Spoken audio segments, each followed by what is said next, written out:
fromage de chèvre. Oui? Yo, c'est Patch! Oh, tu vas bien? Ouais, ça va. Écoute, ça fait un petit peu des mois que Béatrice a pas fait de vidéo. Et comme tu l'as frappée dans la dernière, elle est pas dans le coma du coup? Non, elle s'en est remise, t'inquiète. D'accord, d'accord. Pourquoi elle fait plus de vidéos? Oh, bah je pense que c'était pas vraiment possible. Bonjour, je suis de retour. Mais là, ça va l'être apparemment. Je te laisse. Ma chère Béatrice, ah là là, vous êtes déjà revenue? Oui, alors, c'est vrai qu'après que vous m'ayez frappé, j'ai eu très peur, je me suis dit ça y est, elle ne m'aime plus. Je savais que j'étais impardonnable pour cette histoire de caméra. Et puis quand vous m'avez donné ce billet à l'aéroport, avec cet air si mignon qu'est le vôtre quand vous vous pardonnez, je me suis dit, bah très bien, on va enfin pouvoir se réconcilier. Un billet pour Las Vegas, c'était si gentil de votre part de me donner des vacances. Franchement, j'ai été ravie quand j'ai découvert le billet. Oui, je voulais vous faire plaisir. Las Vegas, l'aéroport n'a pas dû comprendre. Alors, bien sûr, j'ai compris que, voilà, partir en vacances nous permettrait ensuite de mieux nous retrouver et peut-être de nous réconcilier. Le problème, c'est que je n'ai pas vu de billet de retour dans l'enveloppe. Oh! Quelle tête en l'air je suis! J'ai dû oublier. Oh, ce n'est pas bien grave, vous savez. Avec ce que j'ai pu gagner au jeu, j'ai pu m'en payer un, donc ne vous inquiétez pas. Au jeu? Alors oui, au début c'était très étonnant de jouer au jeu, ça m'était jamais arrivé, mais au final j'ai gagné 100 000 $. 100 000 $? Ah oui, c'est astronomique. Mais je n'ai jamais d'ailleurs gagné autant d'argent et c'est pour ça que je l'ai donné à la famille que je ne vois jamais pour pouvoir restaurer le beau château, la belle demeure que nous avions. Voilà, comme ça les Montfleury ont à nouveau leur domaine et cela c'est bien grâce à vous. Ah oui, c'est merveilleux. Votre caméra est réparée, j'espère. Après l'avoir cassée, il le fallait bien. Parfait. Parce que je me suis dit, voilà, en revenant de Las Vegas et en étant dans l'avion, je me suis dit qu'en retour, j'allais enfin pouvoir reprendre les vidéos après tant de semaines d'absence. Surtout qu'à Las Vegas, j'ai rencontré énormément de touristes, des petits touristes chinois, hollandais, et ils ont pu m'apprendre comment fonctionnait une caméra, donc je n'aurai plus à casser votre caméra. Et je vais pouvoir reprendre les vidéos. Et en plus, j'ai découvert un sujet formidable en allant aux États-Unis. Ah oui! J'ai hâte de le savoir! Le rétablissement de l'esclavage. Pardon? Oui, je sais, c'est une petite folie, mais... Une petite? Excusez du peu, c'est carrément n'importe quoi! Qu'est-ce que vous allez dire, à part que Napoléon a fait une énorme connerie, en plus d'envahir des pays pour son profit personnel? Franchement, ma chère, vous m'étonnez d'une telle position aussi fermée. Pour quelqu'un qui aime l'histoire, essayez quand même de nuancer votre propos. Qu'est-ce qu'il y a à nuancer? L'esclavagisme est horrible. Vous allez quand même pas soutenir ça? Non, quand même pas, mais en revanche... Il n'y a pas d'en revanche? Bon. S'il vous plaît, mettez le générique et écoutez-moi. Bon, très bien. Vous savez, vous n'avez pas encore commencé le montage, donc il est inutile d'appuyer sur la touche espace pour faire croire que le générique commence. Vous voulez faire votre vidéo? Alors laissez-moi faire un truc stylé.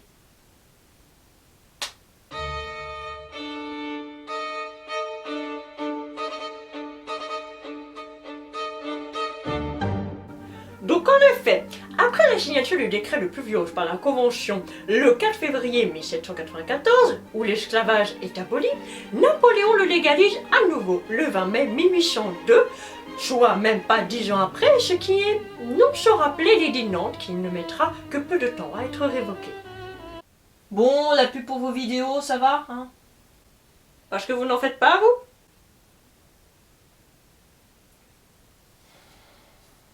Bien. Donc comme je disais, Napoléon a légalisé l'esclavage. Et donc vous allez me demander... vous allez me demander... Pourquoi? Eh bien tout simplement parce que malgré l'abolition de l'esclavage, ce dernier subsistait malgré tout. Alors effectivement, il a été aboli en Guadeloupe et à Saint-Domingue par exemple, mais dans d'autres îles, il subsistait. Par exemple en Martinique, puisque c'est les Anglais qui détenaient l'île, donc l'esclavage subsistait. À l'île Maurice et à la Réunion, c'est simplement le décret qui a été refusé. Et encore, je disais que Saint-Domingue avait aboli l'esclavage, mais c'est seulement grâce à Toussaint Louverture qui avait réussi à chasser les Anglais. Sinon, eh bien, l'île aurait été restée comme elle était par rapport à l'esclavage. Et encore parce que les anciens esclaves étaient seulement des travailleurs forcés, malgré l'acte de Toussaint Louverture.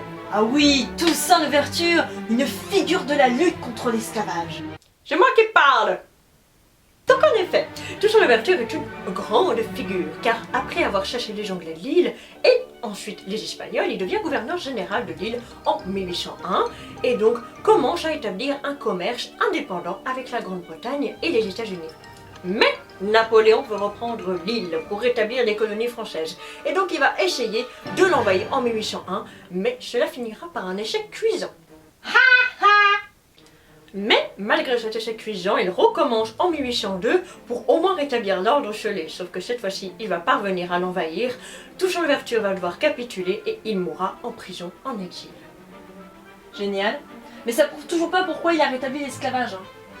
Napoléon va signer un décret sous prétexte que l'économie coloniale va mal, puisque c'est surtout à cause du colonialisme français que l'esclavage a survécu. Car le colonialisme est très important, est un point primordial pour l'économie française à cette époque. Et donc abolir l'esclavage, c'était perdre d'énormes économies. Et permettre d'abolir une monstruosité. Enfin, je dis ça, je dis rien. Hein. Eh bien ne dites rien alors! Et d'abolir une monstruosité. C'était utile. Et une autre raison qui aurait poussé Napoléon à rétablir l'esclavage, c'est sa femme, Joséphine de Beauharnais, puisque cette dernière était fille d'une famille de colonisateurs en Martinique. Donc il possédait des terres prospères grâce aux esclaves. Donc il serait logique de penser que Napoléon aurait été dans le sens de la famille de sa propre femme.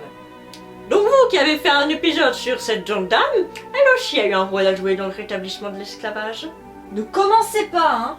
Il faut aussi tenir compte de l'état d'esprit de l'époque. Napoléon Bonaparte se situe au tout début du XIXe siècle. Nous venons tout juste de sortir du XVIIIe siècle où l'esclavagisme était roi, où l'esclavagisme était le centre de l'économie européenne. Et il faut savoir que cela existait malgré les textes de philosophes des Lumières comme Voltaire ou Montesquieu qui ont tenté de changer les états d'esprit. D'ailleurs, en ce qui concerne ces derniers, nous les présentons toujours comme des philosophes parfaits, totalement contre l'esclavagisme, avec un état d'esprit très contemporain.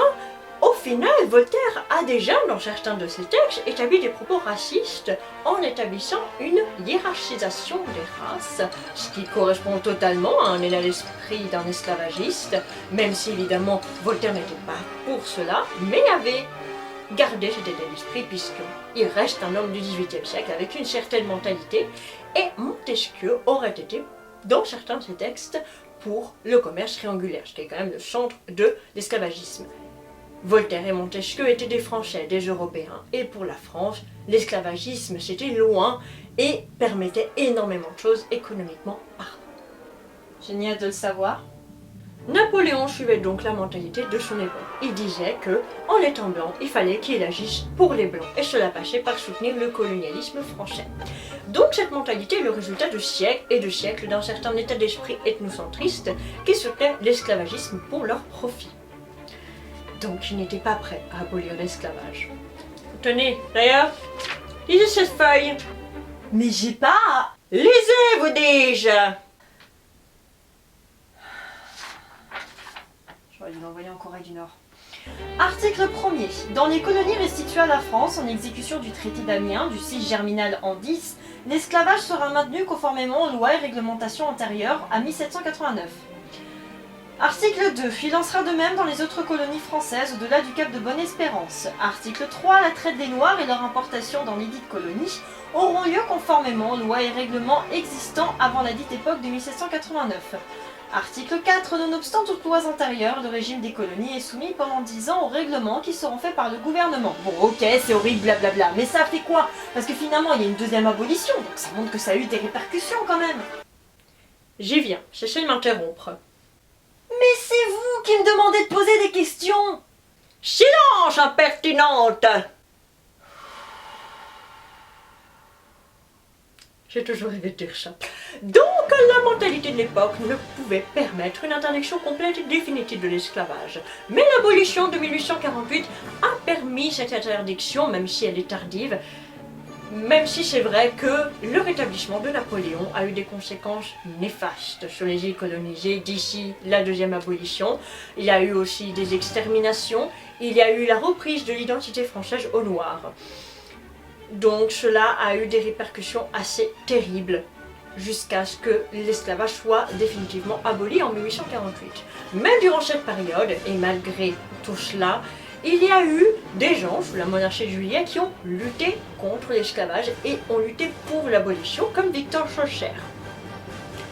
Et il y a eu aussi des lois qui ont préparé les Noirs à être enfin libres, telles que la loi Maco, qui a favorisé leur éducation, ou qui a, pour limiter, mais c'est un bon commencement, limité le nombre de coups de fouet. Pas content, pas content, pas content, pas content! Mais qu'avez-vous à crier ainsi? Nous voulons une diminution des coups de fouet. Nous recevons trop de coups de fouet. Je sais pas, le film Astérix et Cléopâtre? Film? Référence? Non? Ok. Donc en 1848, l'abolition est enfin là, mais elle a été faite difficilement car le colonialisme français demeure et c'est le colonialisme français qui favorise la traite négrière. Donc au final, Napoléon n'est pas un déclencheur du retour de l'esclavage, il n'est seulement que la personne qui dit officiellement que non, les gens sont toujours pour l'esclavagisme et que malgré tout, l'économie française doit vivre selon l'esclavagisme malheureusement.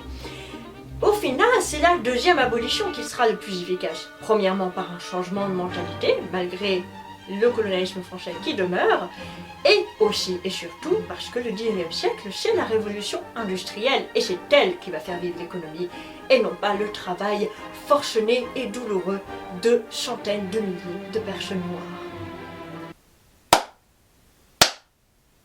Bravo! Waouh! Vous avez repris mon idée de conclusion. Je vous signale quand même que c'est toujours ma chaîne ici, donc rien ne m'empêche de vous renvoyer dans un pays très très lointain et donc de vous aussi, vous abolir de mes vidéos. C'était un jeu de mots? Oui. J'étais mauvais. Peut-être, mais au moins je pouvais en faire quand vous étiez pas là. Parce que ouais, peut-être que pour vous Las Vegas c'était les vacances, bah quand vous étiez pas là, et bah pour moi aussi c'était des vacances, tiens. C'était trop bien, c'était génial, je pouvais enfin faire ce que je veux sans que vous rameniez votre fraise avec votre accent et vos manières et vos vidéos. Ça reste ma chaîne ici, j'en ai marre que vous fassiez comme si c'était la vôtre et que vous pouviez faire ce que vous voulez. On avait un deal, et moi j'ai pas envie que vous soyez sur ma chaîne, voilà tout simplement. J'ai pas envie que vous parliez de ça, j'en ai marre. Béatrice, je veux plus, je veux que vous partiez de ma chaîne, je veux plus que vous participiez à ça. Attendez, ça veut dire que mes doutes étaient fondés? Vous avez oublié mon billet de retour volontairement? Oui, enfin non. Peut-être, bon, voilà. Ne me prenez pas pour une idiote. J'ai compris votre petit jeu. Je m'en vais. Mais oh, Béatrice, ne prenez pas comme ça. Puis vous aviez aimé Las Vegas, non? Et ben voilà, elle s'est cassée. Allez.